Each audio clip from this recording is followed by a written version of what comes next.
கலைகளையும் கலாச்சாரத்தையும் ஒருங்கே கொண்ட மதுபானி புடவை பெண்மையின் அழகை வெளிப்படுத்தும் நீண்டதோர் நெசவு. பீகார் மாநிலத்தை பிறப்பிடமாக கொண்ட இது பெண்களுக்கு பிடித்தமான ஒன்று.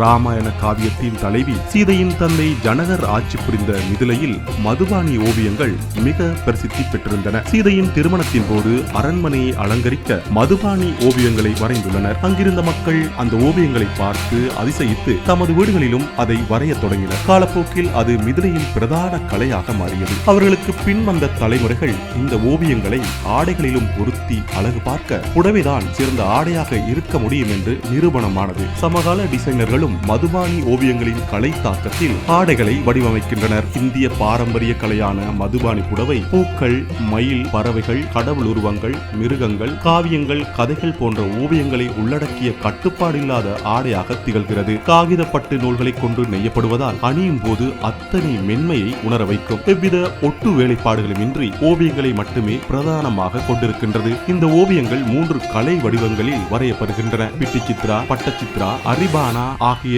3 வடிவங்களே அவை. இதன் முக்கிய சிறப்பு எவ்வளவு பெரிய ஓவியமாக இருந்தாலும் அதை கைகளால் வரைவதுதான். இந்த ஓவியங்கள் கண்களை கவரும் அடர் நிறங்கள், காவியங்களின் தொகுப்புகள், வடிவியல் தன்மைகள் ஆகியவற்றை கொண்டிருக்கின்றன. இந்த ஆடைகளுக்கு தனித்துவ பேரழகை சேர்க்கின்றன. அது மட்டுமல்லாமல் மதுபானி புடவை கூடுதலான தனி பாணியையும் கொண்டிருக்கின்றது. அதாவது பார்னி, கச்னி, தண்ட்ரி, நேபாளி மற்றும் கோபால் என 5 முறையான தயாரிப்புகளை கொண்டிருக்கின்றது.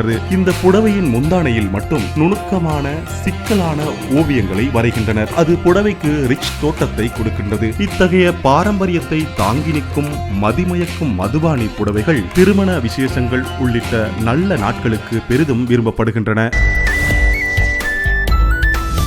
லங்காஸ்ரீ, உலகத் தமிழர்களின் இதய துடிப்பு. www.lankasri.com